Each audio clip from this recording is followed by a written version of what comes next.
Good afternoon, everybody, or good morning or good evening, depending on where you're dialing in from. Thank you very much for attending today's webinar. We're quite excited about this one.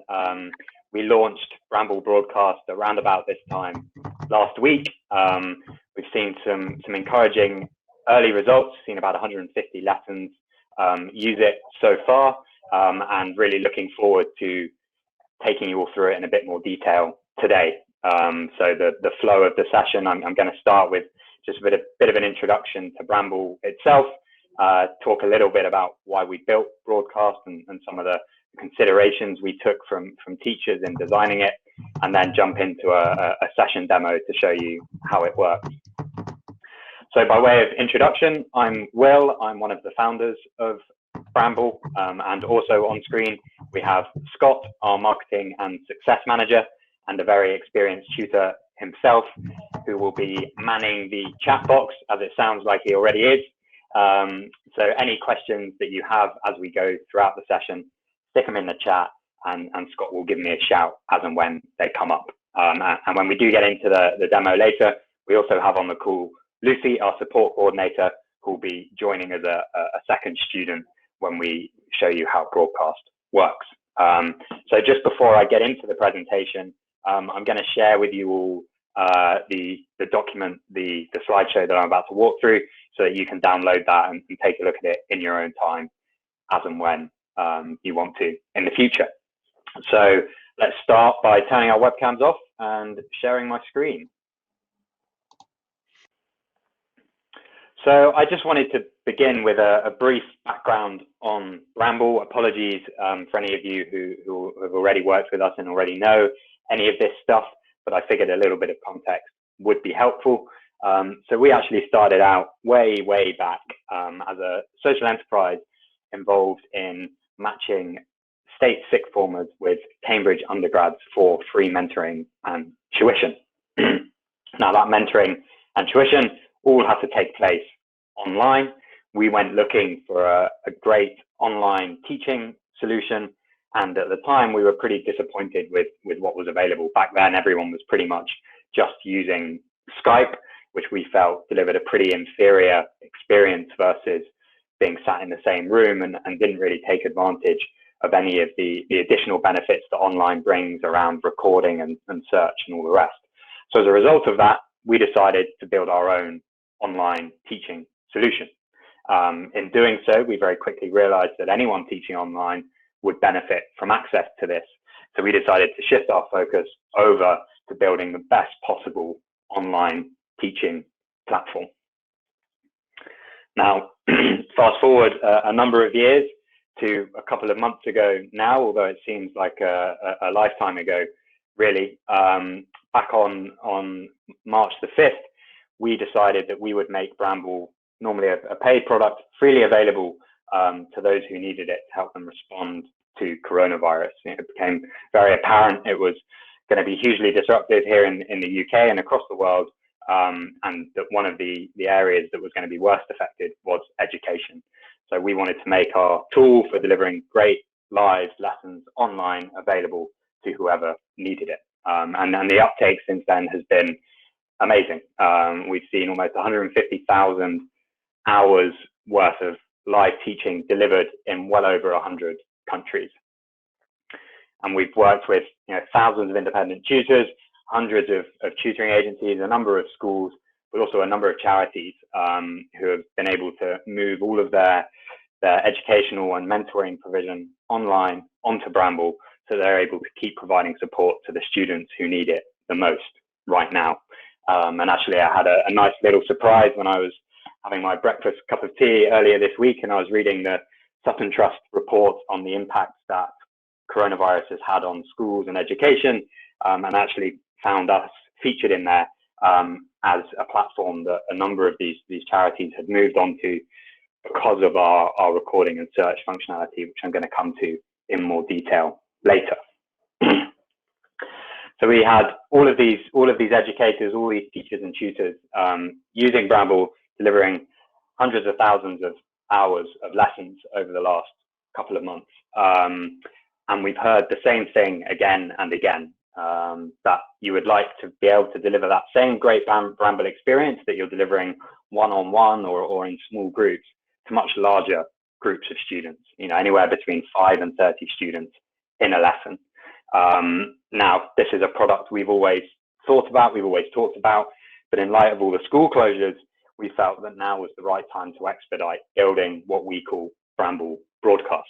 The idea here being that it essentially enables you to replicate that classroom teaching experience, but move it online. So you get the same simple performant live lessons that you're used to in Bramble, combined with our rich recording and smart search functionality. Now, in designing the Bramble broadcast experience, we spoke to a number of teachers and looked at a number of the surveys out there that have addressed some of the challenges and concerns that teachers have had in moving their live lessons online over the last couple of months. Kind of been shoehorned into using video conferencing software that was never really built for teaching and learning. And there's a few common concerns that have come up again and again. Probably the biggest one, the most common, is that a lot of these solutions aren't terribly accessible to students with poor internet connections. Trying to run a video conference with 20 or 30 students in it when some of those students have only got a couple of megs up and down just isn't going to work. So those students are already probably being affected by this more than anyone else. You don't want to double down on that by providing a live lesson solution that they can't access. The next set of concerns really seem to revolve around this idea of operating in an unfamiliar and uncontrolled environment. A lot of the teachers and heads we spoke with had concerns with webcam feeds into children's homes, the risk of something happening either in the background of a video or on audio from in one children's home and being transmitted to all the other students in the class. And all of those concerns were exacerbated by untrustworthy providers in the market, such as Zoom, really dominating the conversation. There's a whole bundle of kind of privacy and safeguarding concerns in there. And then finally, even if you could get past the poor accessibility and all of those concerns, there were worries about the quality of the experience that is ultimately possible to deliver via screen sharing with pixelation and lag and a lack of interactivity. So we wanted to take all those things into account when designing the Bramble broadcast solution. So the first thing we focused on was delivering safer live lessons. So we've taken a number of different steps to hopefully help in this area. The first is we've just removed webcam from the equation, both student side and teacher side. There's no webcam in a broadcast session. This removes those concerns about webcam feeds into students' homes and also the risk of something inappropriate happening in the background at any point. So that's the first thing we did. The second decision we made is to introduce this idea of private audio. So in dialogue mode, which I'm going to talk about in a bit more detail later, the way it works is that all the students can hear the teacher and the teacher can hear each of the students individually. So each student can have a dialogue with the teacher, but the students can't hear each other. And that brings two main benefits. One is that privacy point. If something does happen in the background, if there's some shouting or something, then the other students don't hear that. Only the teacher is going to hear that background noise. Two, can actually help from a focus perspective, because it means that there isn't this kind of loud class, no crowd to play for. Instead, the students just have this nice kind of one-to-one interaction with the teacher, whilst the teacher's got this one-to-many interaction on their side. And then actually, finally, the other big benefit this brings is around bandwidth, as I'll come on to on the next slide. And then finally, as is the case with all lessons delivered on Bramble, the sessions are recorded. So this provides real peace of mind from a safeguarding perspective from everyone involved. For teachers and students, lesson recordings means that if ever anything needs to be investigated, it can be. There's another aspect to that recording, which is the benefits that brings in terms of recording and revision and learning, which we'll come to in a bit. Have we had any questions so far, Scott?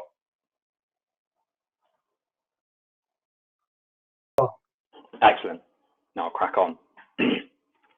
So the second area we focused on is making these lessons as rich and accessible as possible. You know, we're not going to be able to recreate fully the classroom experience, but I think with some clever design decisions, we can get pretty close and actually add some additional benefits. So the first thing we really focused on was this accessibility piece. So on the student side, the only data that I'm kind of transmitting and having transmitted to me in a broadcast session is what's happening on the whiteboard and my voice and the teacher's voice.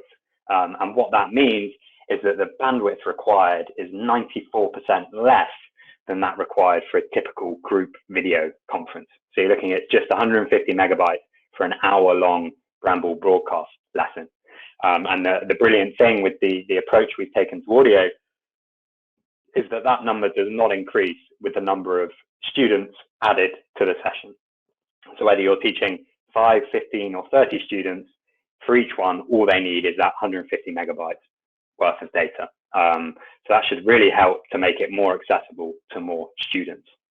And then the second point really is around the clarity, richness, and interactivity of the lesson.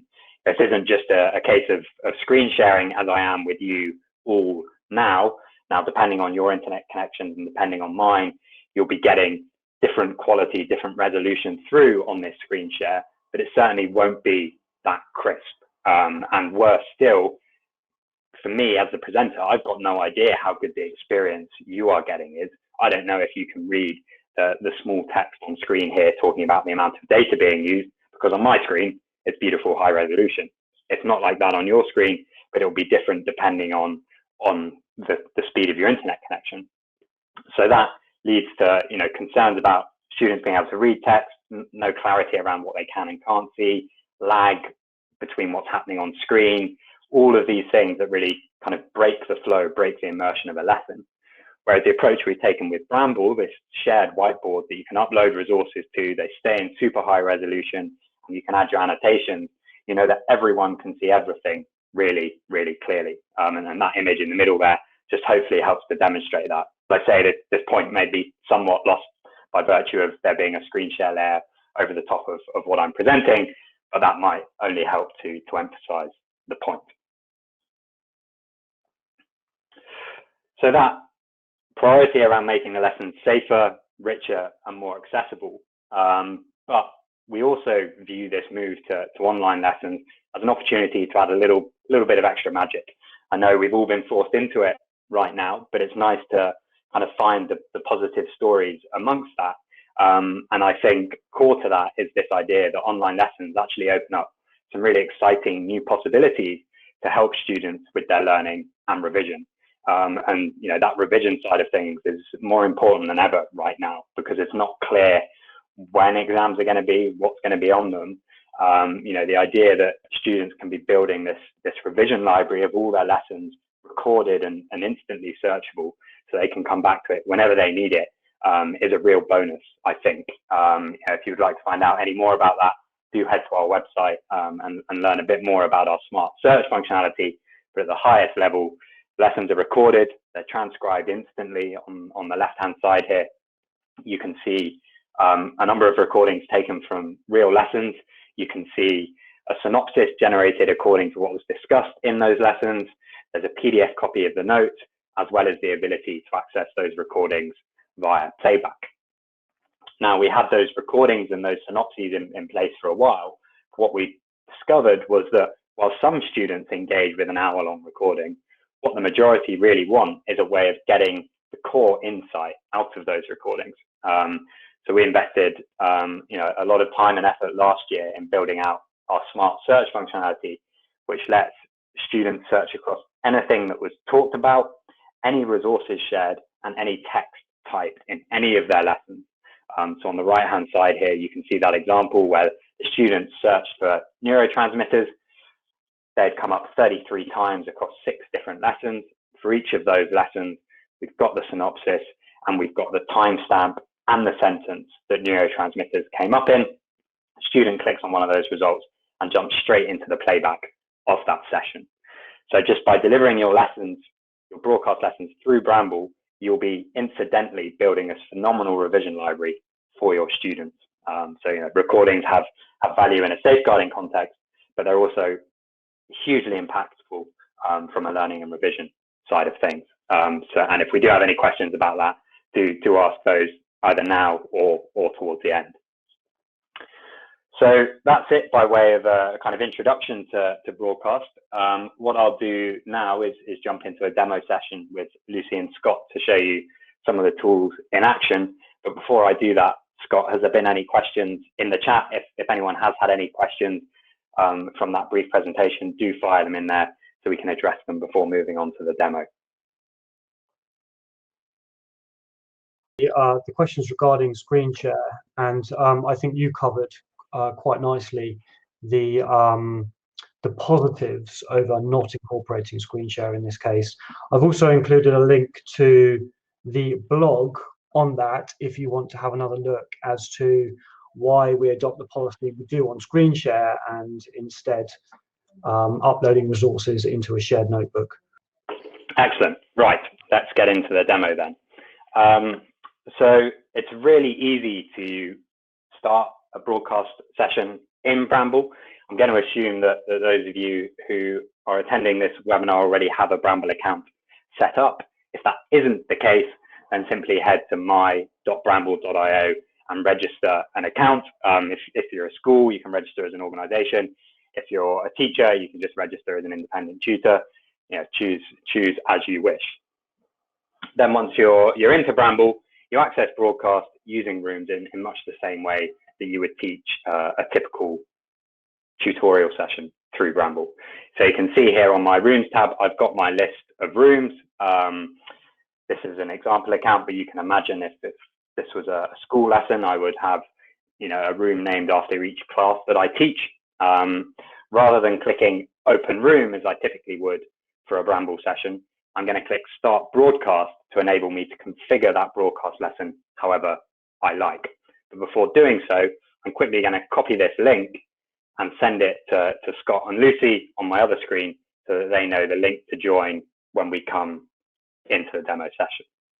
So you can share that link in advance, and then when it comes to delivering the lesson itself, you just need to start the broadcast by clicking Start Broadcast against the room in question.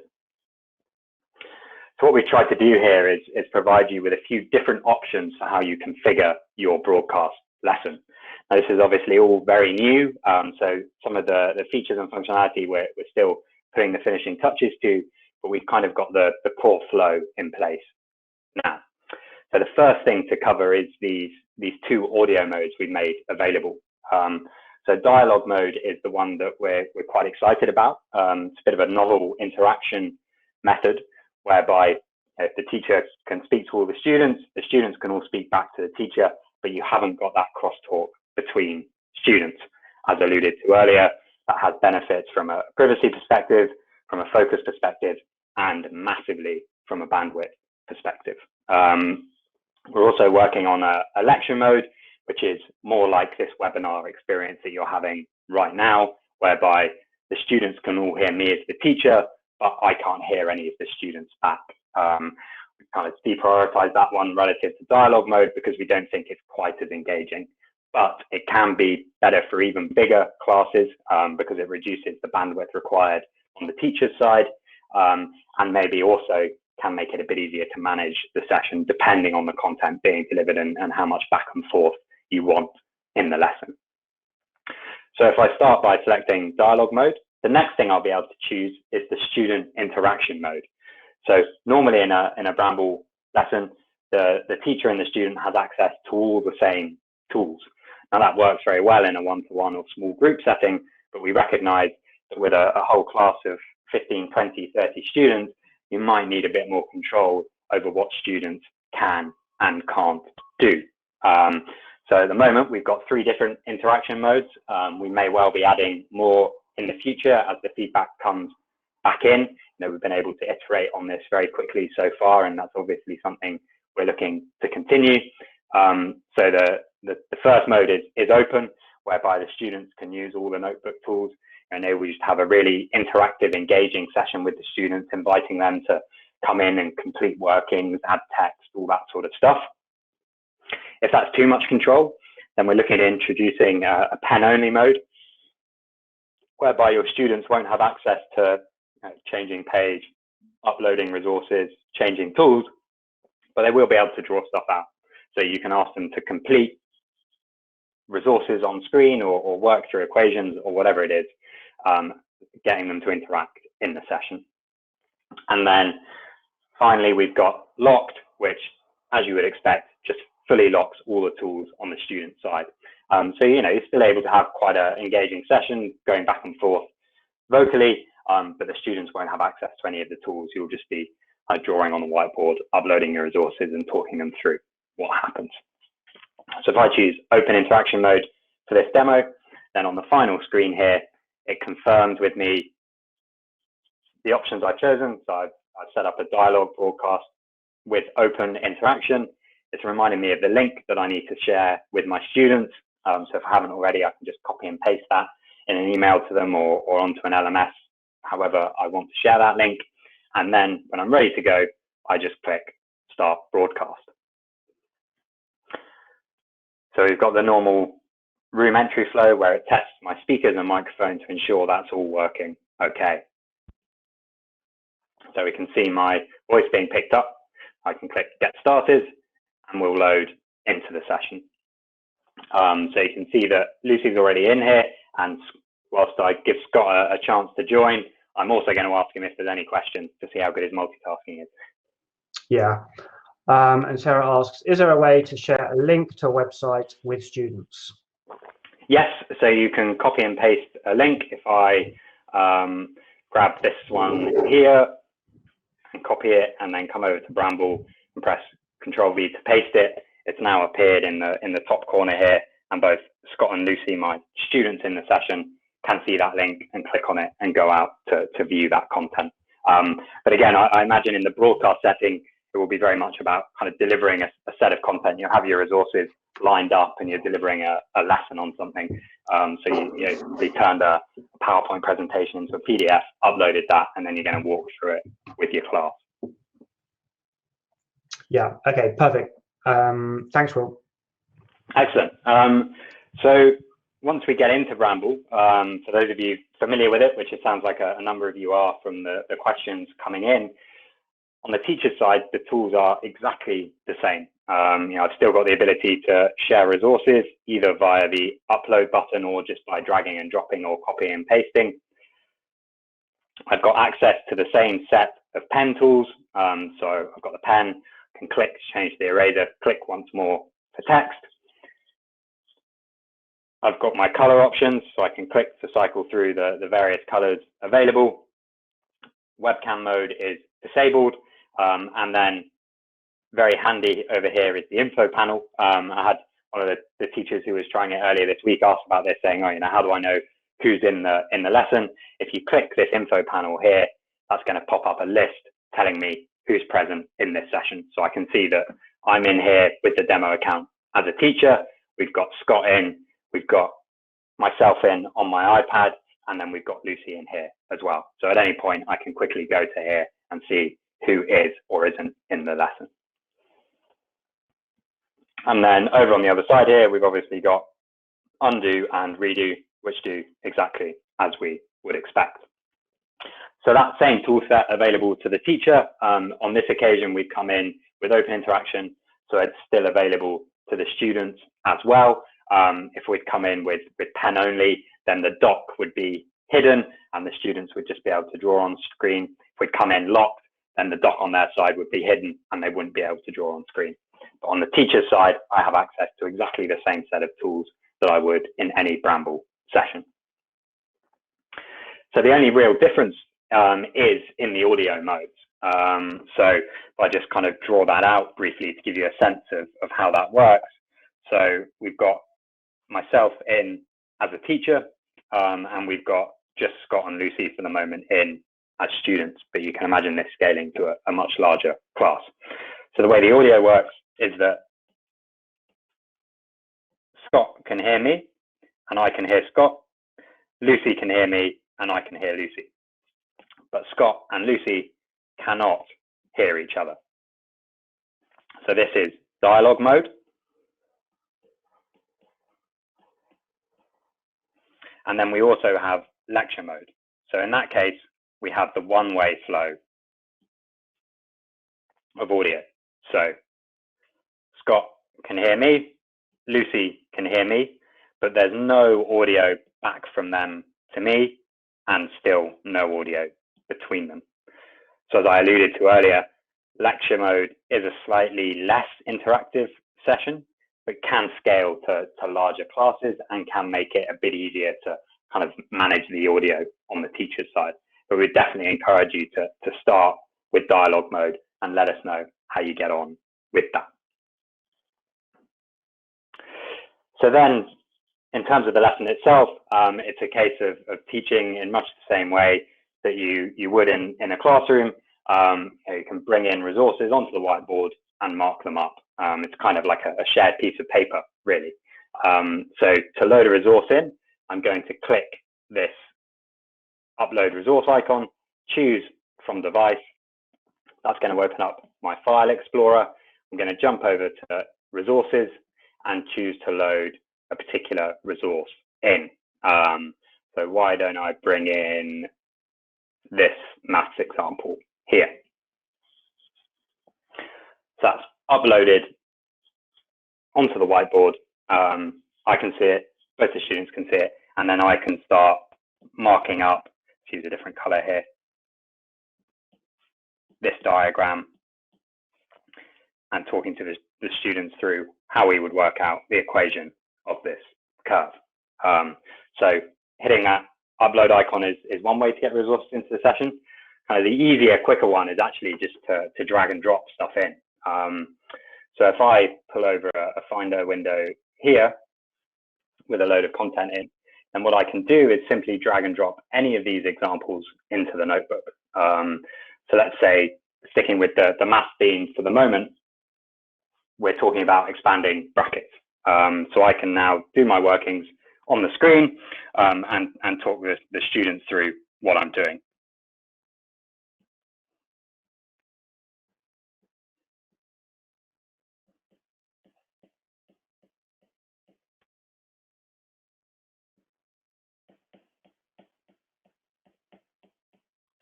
And so on and so forth. You can hopefully sort of imagine how that would progress.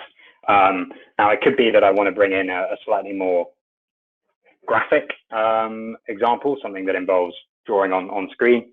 So this is an example of completing a frequency tree. So we would, again, work through this, and I could either do this myself as the teacher. If I've chosen locked, then I would just be drawing on screen. But actually, in this case, we've got open, so I can also say to Scott and Lucy, as I will with the next example, hey, do you guys want to try and add some of your annotations and complete this yourself? So you're able to bring that interactivity in as you wish. So let me just bring in, jumping over to biology to mix it up a bit. Let's say we wanted to look at mitosis. I might start by bringing in this diagram and talking about the various different phases of mitosis. And then on the next page, I'm going to load in a few different diagrams, images even, and ask Scott and Lucy to label those. So if I just drag these in quickly, I didn't give them any warning about this, so they might or might not get them right, but that'll prove for useful corrections, I guess. So Scott and Lucy, if you want to just use the text tool probably to write out, yes, good idea. Refer back to the previous one and either use text or just draw on screen and label those different phases. So if one of you uses red, the other one uses, say, green, so I can see who's doing what, then that makes it a bit easier for me to advise them on what they're getting right and wrong. So you can see for smaller size classes, then keeping it open is a really nice idea. Lets the students participate in the lesson. If it's a larger session, then it might be that the way I want to do it is just me delivering the content with the tools locked, but you've got that flexibility in there, which is very nice. You can see in demonstrating the text tool as well as using the pen to write on screen. So moving onwards, one final example, just to prove it's not all maths and science. If I want to bring in, say, a block of text that we're doing some comprehension in, again, I can just drag and drop this in, upload it, and super high resolution. Screen sharing this would probably be a bit of a nightmare, but because it's in the Bramble notebook, we're able to see it very clearly, very crisply, and can start adding annotations. I can either do it myself or ask the students to be part of that as well. So hopefully that gives you a bit of an idea of how that works. Just to finish off, I'll pull in some examples taken from lessons delivered over the last year or so. So these are just a kind of set of example pages that should hopefully show you how those tools have been used to deliver all sorts of different content. These examples all come from one-to-one or small group sessions, but you can imagine it translates quite nicely into the broadcast setting. So this is a lovely example of a cell diagram being worked on. This perhaps a more typical example, someone uploading a resource, using the pen tools to circle stuff, and then the text tools to write out blocks of text. Other examples where there's some written content that's going to be brought in, through to examples teaching Mandarin and geography. We've seen every subject under the sun really delivered on Bramble over the years. So those tools really can be put to pretty much any use. So the final thing to cover in the session app is this export functionality. So not only do students have access to a full lesson recording, they also instantly get a nice PDF copy of the notes. You don't have to worry about preparing this or saving it or sharing it with them. All you do at the end of the lesson, click export, click continue, that resets the notebook and sends a PDF copy of the notes to all the students connected to the session, and they're also able to access those notes via their sessions area. So any questions about the kind of broadcast lesson, Scott, specifically, or should I quickly show that in the sessions tab and then take more general session questions? Sorry. Yeah, we've got quite a few questions coming in, but you're welcome to continue if you want, and we can do them afterwards. If they relate specifically to the kind of broadcast session, I can cover them now. If they're more general ones, we can cover them at the end. Okay, yeah, there are a couple of good questions. So checking who is actually in the session. Can the session be recorded somewhere as a register, for example? So it will be covered, yeah. In the sessions tab, when we disconnect from this, you will see a list of all of us who attended this lesson. So you get that register kind of generated automatically. We'll show you who was in the session. Okay, kind of related to that, do students know which other students are in the lesson? Yes, if a student were to click the info icon, then they would be able to see who's attending the lesson. Okay, perfect. If all the students start talking at the same time, how is this managed? Yeah, so that is what the teacher needs to manage on their side. Again, kind of similar to managing a whole classroom. You don't let all the students teach at once, otherwise it's just this sort of wall of sound. The same rules kind of apply in this setting. Admittedly they can't hear each other, but as long as you just manage that and explain it to them, then that should be fine. From the testing we've done and the early feedback we've had, it seems that the teachers have adapted to that quite well so far. Yeah, okay, great. Couple relating to colour. So how do you know which colour each student is using? So of course the example of Lucy and I were using different colours. Can you tell who's using what colour? So you just ask them, and then it's as simple as that. Yeah, you can usually, if they just read, I usually just label. So for a student, I will usually just, so even when I'm just working with a student on my own, I'll usually take one colour and label it, and the student will usually take the other and label it, and so they have a reference to who's done what.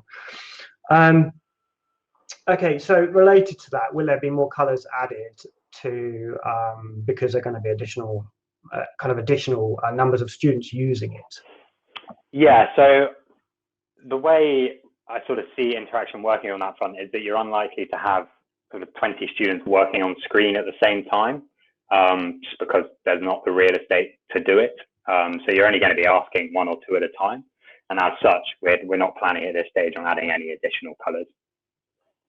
Yeah, very much like in a classroom situation, right? You're not going to have, in a classroom situation, you're not going to have like the whole class answering a question at the same time or working on a problem set at the same time. Yeah, and most of the classrooms I grew up in, I was pretty lucky if we had one whiteboard marker, let alone 4 different colors.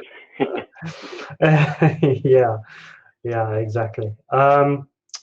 Okay, that's perfect. Well, yeah, carry on for a bit. Excellent. Well, let's close this session. So Scott and Lucy, if you disconnect now, and I will do the same, and then we'll just be able to see the session in the session tab, so I can show that kind of register list, and then also show sessions and the playback and PDF side of things. So then I can come back to my Bramble and go over to my sessions tab, and we should be able to see the recording in there. So you can see we've got our options here. We've got the library, we've got sessions, rooms, tutors is what you have at the organization level, and account is where all your various account settings are. I go over to sessions, and we can see in here, in the top left, that session we've just had, May 15th, 32 minutes, and we can see who was present in the session. I can add a subject label. I can say, yeah, that was a math session, so that it's easy for the student to look at when they come back. I can click here to view the PDF copy of the notes. So here's that screen we started with, me explaining dialogue and lecture mode and the various resources we brought in.